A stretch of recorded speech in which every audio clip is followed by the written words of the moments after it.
अस्सलामुअलैकुम सामीन 10 सफ़र मुज़फ़्फ़र की तारीख शुरू हो चुकी है। 24 जुलाई है।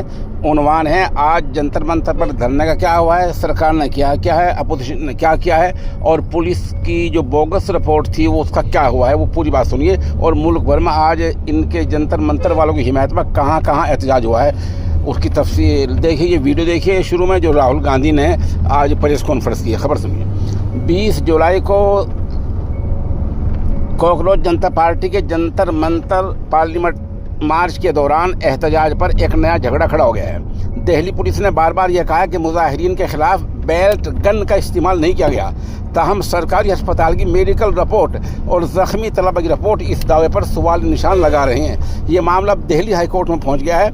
अब अपोजिशन भी हुकूमत पर हमलावर है और पूरे वाक़े की जांच का मुतालबा कर रही है। मुजाहिरीन का इल्ज़ाम है कि दिल्ली पुलिस और सिक्योरिटी फोर्सेज ने उन्हें पार्लियामेंट की तरफ बढ़ने से रोकने के लिए ताकत का इस्तेमाल किया। ये तनाज़ा उस वक्त आज मज़ीद बढ़ गया जब सफदरजंग हस्पताल से मेडिकल केस की शीट मंजर-ए-आम पर आई। एक ज़ख्मी 28 साल मुजाहरा करने वाले की रिपोर्ट में डॉक्टरों ने लिखा कि इसकी खाल में बेल्ट के टुकड़े पाए गए हैं। जख्मों के इर्द गिर्द की जिल्द खाल काली पड़ गई थी। चोट की जगह पर शदीद दर्द और सूजन वरम था।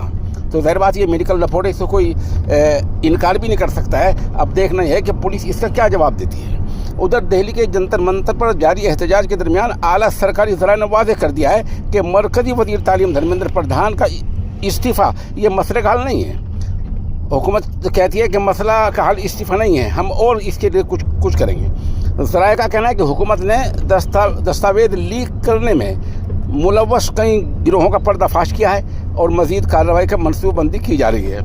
उधर दिल्ली में तलबा का एहतजाज जारी है। इस दरमियान दिल्ली मेट्रो ने सिक्योरिटी की वजह से कई स्टेशन बंद कर रखे हैं, ताहम आज मुतल्लिक़ा महकमे ने 2 मेट्रो स्टेशन को आवाम के लिए दोबारा खोल दिया है।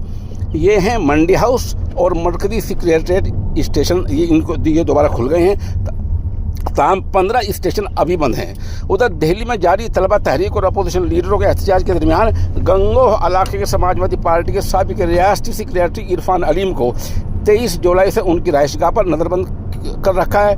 इस मौके पर नदीम नैयर, कारी मशकूर अहमद, मेहरबान चौधरी, आदम मंसूर, राशिद मुनसिफ़ी, मलिक आसिफ गफूर वगैरह मौजूद रहे।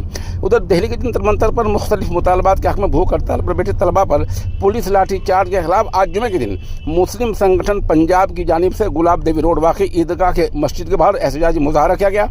उन्हें मरकज़ी वज़ीर तालीम धर्मेंद्र प्रधान का इस्तीफ़ा का मुतालबा करते हुए उनका पुतला भी जलाया, नजर आतिश किया। इस एहतजाज की रहनुमाई मुस्लिम संगठन पंजाब के सदर एडवोकेट नईम खान ने की। इस मौके पर वहाँ जो है उसके जनरल सेक्रेटरी मज़हर आलम मज़ाहिरी ने कहा कि मुल्क में एहतजाजी मुजाहिरों से जिस अंदाज में निपटा जा रहा है वो बिल्कुल भी मुनासिब नहीं है।